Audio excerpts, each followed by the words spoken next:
Assalamualaikum warahmatullahi wabarakatuh. Perkenalkan, kami dari kelompok 4. Pada kesempatan kali ini, kami akan mempresentasikan mengenai mata kuliah analisis real dengan bab kontinus seragam dan fungsi Lipschitz. Perkenalkan, kami dari kelompok 4 yang beranggotakan saya sendiri, Rizky Andrianto. Kemudian ada teman saya, Rafo Alfian Yunaria, Dita Chandra Damayanti, dan Imro'atur Rohmah. Nah, untuk pertama-tama saya akan mereview terlebih dahulu sebelum masuk ke materi. Nah, untuk reviewnya, fungsi f dikatakan kontinu di C adalah bila mana diberikan epsilon lebih dari 0, terdapat delta lebih dari 0, sehingga berlaku mutlak X dikurangi C kurang dari delta, maka mutlak Fx dikurangi Fc kurang dari epsilon. Nah, keberadaan delta lebih dari 0 bergantung pada epsilon lebih dari 0 yang diberikan. Sehingga delta sama dengan delta epsilon yang menunjukkan ketergantungan delta pada epsilon. Secara implisit, delta lebih dari 0 juga bergantung pada titik C yang diberikan. Sehingga delta sama dengan delta epsilon, C. Delta sendiri bergantung pada epsilon lebih dari 0 dan berlaku untuk setiap C. Nah, untuk pernyataan ini masih belum dibahas. Nah, pada kasus kali ini, delta hanya bergantung pada epsilon lebih dari 0 yang diberikan dan tidak tergantung pada C. Hal inilah yang melahirkan konsep kontinus seragam. Kekontinuan dengan delta hanya bergantung pada epsilon akan disebut dengan kontinus seragam. Sedangkan kekontinuan yang bergantung pada epsilon dan titik C disebut kontinu tidak seragam. Nah, untuk selanjutnya masuk ke definisi 11.1 tentang kontinus seragam. Misalkan fungsi atau f yang didefinisikan sebagai A terhadap R di sini adalah bilangan real. Fungsi f dikatakan kontinus seragam pada A jika setiap epsilon lebih dari 0 terdapat delta epsilon lebih dari 0, sehingga setiap nilai X dan U elemen A dengan mutlak X dikurangi C kurang dari delta, maka fungsi fx dikurangi fungsi fc kurang dari epsilon. Nah, adanya delta lebih dari 0 tidak bergantung pada titik C. Dan jika fungsi f kontinu seragam pada A, maka fungsi f kontinu pada A, namun tidak berlaku sebaliknya. Yang mana jika fungsi f kontinu pada A, belum tentu fungsi f kontinu seragam pada A. Nah, selanjutnya kita masuk ke contoh 11.1. Misalkan fx didefinisikan sebagai seper x dan x lebih dari 0. Nah, buktikan fungsi ini kontinu pada A yang didefinisikan sebagai di interval 0 dan tak hingga, tetapi tidak seragam pada himpunan ini. Nah, untuk penyelesaiannya, yang pertama diberikan epsilon lebih dari 0 sebarang. Kemudian misalkan U elemen A, maka perhatikan mutlak Fx dikurangi Fu sama dengan mutlak seper X dikurangi seper U, sama dengan U dikurangi X per U kali X. Sehingga sama dengan seper U dikalikan seper X dikalikan mutlak X dikurangi U. Nah, karena X dan U lebih dari 0, maka tanda nilai mutlak tidak perlu ditulis. Selanjutnya ditentukan delta lebih dari 0, sehingga kuantitas terakhir ini kurang dari epsilon untuk semua X dengan mutlak X dikurangi U kurang dari delta. Oleh karena masih ada suku seper X, maka suku ini perlu ditentukan batas atasnya. Nah, untuk mutlak X dikurangi U kurang dari setengah U, maka diperoleh X dikurangi U kurang dari negatif setengah U, dan X kurang dikurangi U kurang dari setengah U, maka diperoleh X lebih dari setengah U dan X dikurangi 3/2U. Ini merupakan salah satu sifat dari pertidaksamaan nilai mutlak. Kemudian gunakan U/2 kurang dari X untuk mendapatkan batas atas setengah X, maaf, 1/X dikurangi 2/U. Nah, didapatkan dengan kondisi mutlak X dikurangi U kurang dari setengah U, maka berlaku mutlak fungsi X dikurangi fungsi U sama dengan 1/U dikalikan 1/X dikalikan mutlak X dikurangi U yang kurang dari 1/U dikalikan 2/U dikali mutlak X dikurangi U. Nah, dihasilkan sama dengan 2/U kuadrat dikalikan X dikurangi U. Nah, bila mana diambil delta yang didefinisikan sebagai nilai minimum dari U/2 dan U kuadrat per 2 epsilon, maka didapatkan mutlak Fx dikurangi Fu kurang dari 2/U kuadrat dikalikan X kurangi U. Kurang dari 2 dikalikan U kuadrat. 2/U kuadrat dikalikan U kuadrat per 2 epsilon. Yang mana sama dengan epsilon itu sendiri. Nah, hal ini terbukti F kontinu pada A dengan delta bergantung pada titik U dan juga epsilon lebih dari 0 yang diberikan. Oleh karena itu, kekontinuan ini tidaklah seragam. Selanjutnya masuk ke contoh 11.3, yaitu buktikan fungsi Fx yang didefinisikan sebagai sin X kontinu seragam pada R. R ini bilangan asli. Nah, untuk penyelesaiannya, ingat kembali bahwa mutlak sin X kurang dari sama dengan mutlak X. Kemudian misalkan C elemen bilangan asli atau R sebarang. Dengan identitas trigonometri diperoleh penjabaran sebagai berikut. Bisa dilihat teman-teman. Mutlak Fx dikurangi Fc sama dengan mutlak sin X dikurangi sin C. Sama dengan 2 sin dalam kurung X dikurangi C per 2 dikalikan cos dalam kurung X plus C per 2. Yang mana kurang dari sama dengan 2 dikalikan mutlak sin dalam kurung X kurangi C per 2 dikalikan mutlak cos dalam kurung X plus C per 2. Kurang dari sama dengan 2 dikalikan mutlak X min dikurangi C per 2 dikalikan 1. Yang mana dihasilkan sama dengan mutlak X dikurangi C.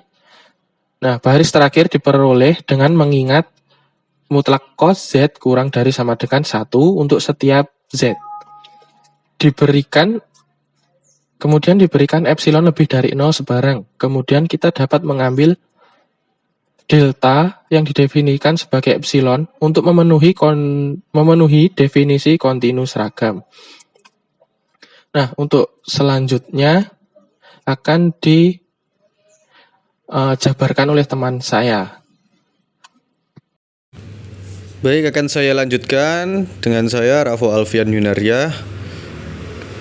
Yang selanjutnya yaitu kriteria barisan tidak kontinu seragam.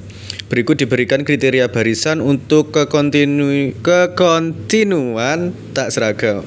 Misalkan F yaitu A ke R, fungsi F tidak kontinu seragam pada A jika terdapat epsilon 0 lebih dari 0 dan barisan Xn UN subset A dengan limit Xn min UN sama dengan 0. Tetapi jika F Xn dikurangi Fun lebih dari sama dengan epsilon 0 untuk setiap n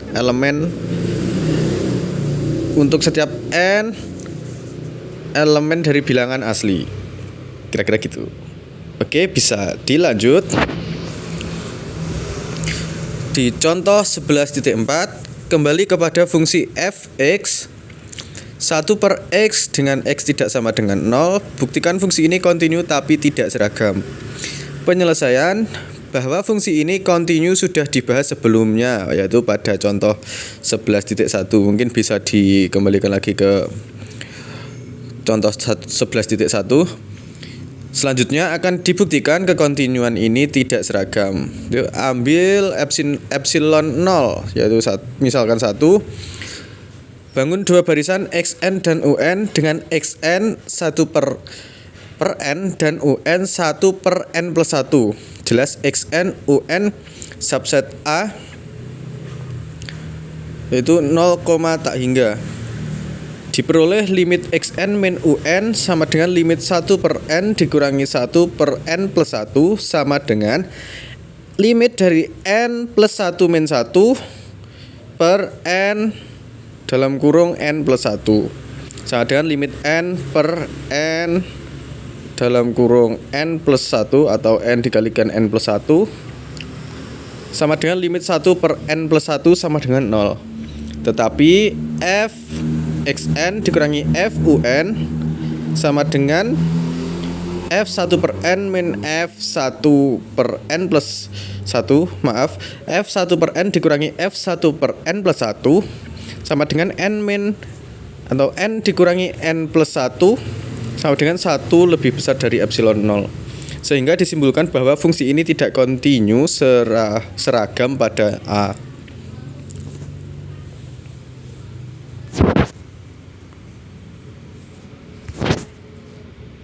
Baik, dilanjut ke teorema 11.1. Misalkan interval tertutup dan terbatas pada R, maka berlaku f I, maka R kontinu pada I jika dan hanya jika f kontinu seragam pada I. Untuk penyelesaiannya untuk syarat perlu yaitu jika f kontinu seragam pada interval tertutup I, maka f kontinu pada I jelas berlaku karena kontinu seragam mengakibatkan kontinu. Sebaliknya untuk tanda seperti itu, ya saya agak lupa namanya, yaitu jika f kontinu pada interval tertutup I, maka f kontinu seragam pada I akan dibuktikan melalui kontradiksi.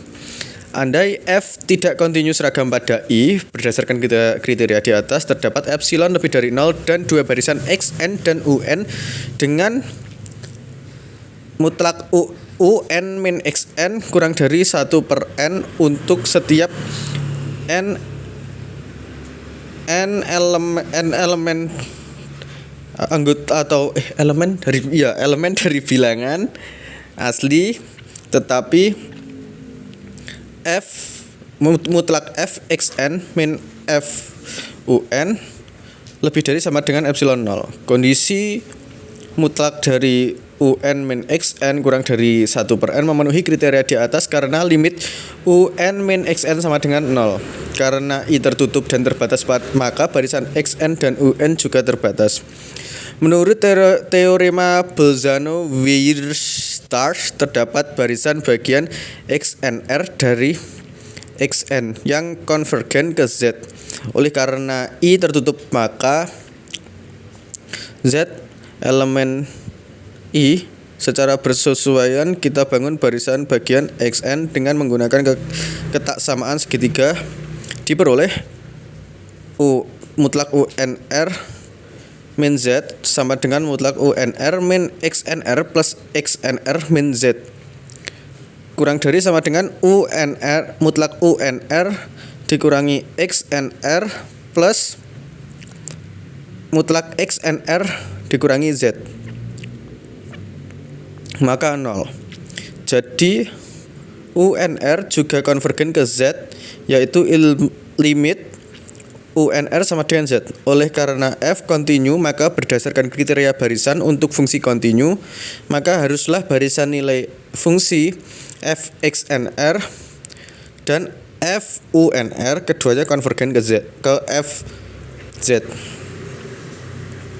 Oleh karena itu seharusnya mutlak fxnr dikurangi funr sama dengan mutlak fxnr dikurangi fz plus fz dikurangi funr kurang dari sama dengan mutlak fxnr dikurangi fz ditambah mutlak fz dikurangi funr. maka 0. Tapi fakta ini tidak mungkin terjadi karena diasumsikan mutlak f x n r dikurangi f u n r lebih dari sama dengan epsilon 0. Ini adalah sebuah kontradiksi. Pengandaian f tidak kontinu seragam adalah tidak benar. Jadi kesimpulannya f kontinu seragam. Definisi 11.2 yaitu misalkan fungsi f A anggota R jika terdapat konstanta K lebih besar dari 0 sehingga berlaku fx min fu lebih kecil dari k x min u. Ini dijelaskan dalam 11.1.1 dan ini juga berlaku untuk setiap x dan u elemen A, maka f disebut fungsi Lipschitz pada A.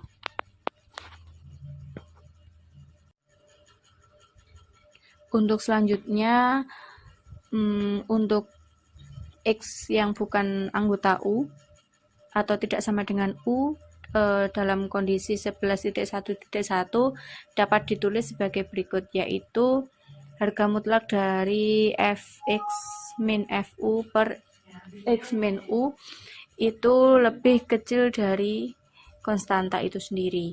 Nah, hal ini menunjukkan proses secara geometris fungsi Lipschitz berupa fungsi dengan gradien garis sekant, yaitu garis lurus yang melalui dua titik seberang pada kurva x fx dan u fu terbatas oleh sebuah konstanta k.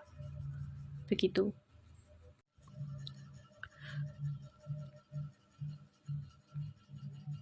Untuk selanjutnya yaitu teorema 11.2, bila terdapat fungsi f A anggota R fungsi Lipschitz, maka f kontinu seragam pada A. Nah, ini dibuktikan sebagai berikut, yaitu misalkan kita memberikan epsilon yang lebih besar dari 0 sebarang, misalkan f Lipschitz dengan konstanta K, ambil delta yang didefinisikan epsilon per K atau konstanta itu sendiri, maka untuk setiap XU elemen A dengan X min U mutlak lebih kecil dari delta yang didefinisikan epsilon per K konstanta itu, maka berlaku fx min fu mutlak lebih kecil dari K X min U mutlak lebih kecil dari konstanta epsilon per konstanta sama dengan adalah epsilon itu sendiri. Ini menunjukkan bahwa f kontinu seragam pada A.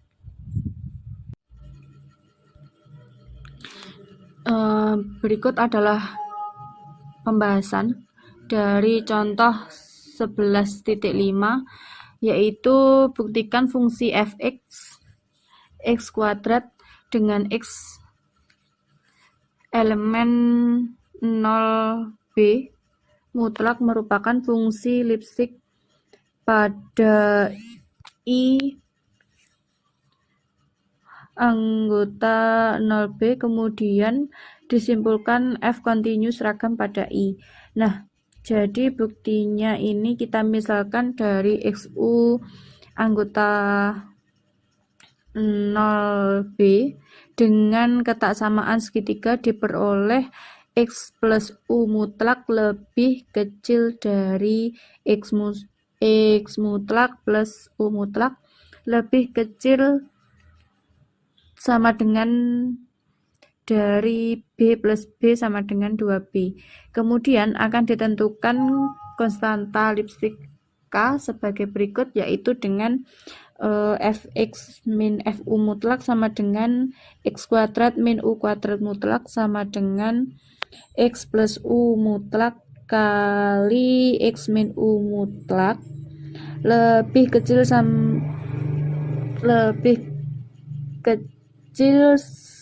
sama dengan 2B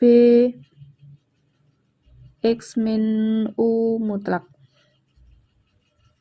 Ambil konstanta 2B terbukti F fungsi Lipschitz berdasarkan teorema 11.2, maka disimpulkan Fx sama dengan X kuadrat kontinu seragam pada 0B.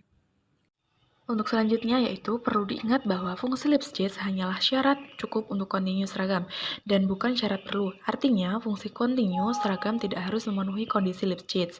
Yaitu contoh 11.6. Buktikan Fx dapat didefinisikan sebagai akar kuadrat X kontinu seragam pada 0,1 tetapi tidak Lipschitz pada himpunan ini. Buktinya yaitu untuk kontinu seragam jelas karena F merupakan fungsi kontinu pada interval tertutup dan terbatas 0,1.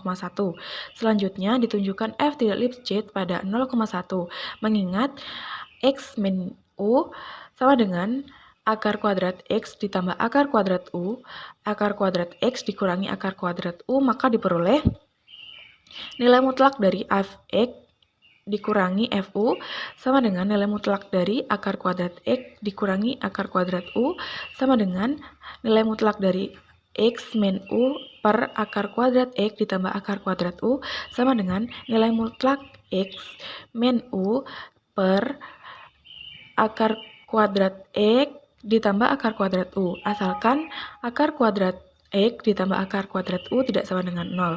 Kondisi akar kuadrat X ditambah akar kuadrat U tidak sama dengan 0 dipenuhi oleh XU lebih dari 0. Andai ada konstanta Lipschitz K lebih dari 0, maka haruslah nilai mutlak dari X min U per nilai mutlak dari akar kuadrat X ditambah akar kuadrat U kurang dari sama dengan K nilai mutlak dari X min U, yaitu K lebih dari sama dengan 1 per nilai mutlak dari akar kuadrat X ditambah akar kuadrat U untuk setiap XU lebih dari 0. Di pihak lain, dengan sifat Archimedes, untuk setiap bilangan A elemen bilangan real, kita menemukan X0, U0 lebih dari 0, sehingga 1 per nilai mutlak akar kuadrat X0 ditambah akar kuadrat U0 lebih dari A, jadi K lebih dari A untuk setiap A elemen bilangan real dan K lebih dari tidak terhingga. Ini menunjukkan sebuah kontradiksi karena K bilangan real terbatas, jadi tidak mungkin ditemukan konstanta Lipschitz K lebih dari 0, sehingga disimpulkan fungsi ini bukan Lipschitz. Contoh 11.7. Buktikan fungsi Fx dapat didefinisikan akar kuadrat X kontinu seragam pada 1, tidak terhingga. Bukti ditunjukkan fungsi ini memenuhi kondisi Lipschitz, yaitu nilai mutlak dari Fx dikurangi Fu sama dengan nilai mutlak dari X min U per nilai mutlak dari akar kuadrat X ditambah akar kuadrat U kurang dari sama dengan nilai mutlak dari X kurangi U per nilai mutlak dari akar kuadrat 1 ditambah akar kuadrat 1 sama dengan 1 per 2 nilai mutlak dari X min U. Untuk setiap X, U elemen dari 1, tak terhingga. Jadi, diperoleh konstanta Lipschitz K sama dengan 1 per 2. Berdasarkan teorema 11.2 dapat disimpulkan bahwa fungsi ini kontinu seragam. Contoh 11.8. Buktikan fungsi Gx didefinisikan sebagai akar pangkat 4 dari X kontinu seragam pada 1, tak terhingga. Bukti, oleh karena selalu berlaku X pangkat 1 per 2 dikurangi U pangkat 1 per 2 sama dengan X pangkat 1 per 4 ditambah U pangkat 1 per 4 dikali X pangkat 1 per 4 dikurangi U pangkat 1 per 4. Maka dengan mengambil Fx didefinisikan sebagai akar kuadrat X, maka berlaku nilai mutlak Gx dikurangi Gu sama dengan nilai mutlak Fx dikurangi Fu per nilai mutlak X pangkat 1 per 4 ditambah U pangkat 1 per 4 kurang dari sama dengan 1 per 2 nilai mutlak Fx dikurangi Fu. Mengingat fungsi f memenuhi kondisi Lipschitz pada domain ini, maka begitu juga dengan fungsi g. Karena g Lipschitz, maka disimpulkan g kontinu seragam pada 1, tak terhingga. Demikianlah beberapa hal yang dapat kami sampaikan. Sebelumnya kami mohon maaf yang sebesar-besarnya kepada pendengar sekalian. Apabila di dalam penyampaian tadi mungkin ada kesalahan kata atau beberapa pernyataan yang menyinggung pendengar sekalian, kami hanya manusia yang biasa yang tak luput dari kesalahan. Kami dari kelompok 4 mohon undur diri. Sekian, terima kasih. Wassalamualaikum warahmatullahi wabarakatuh.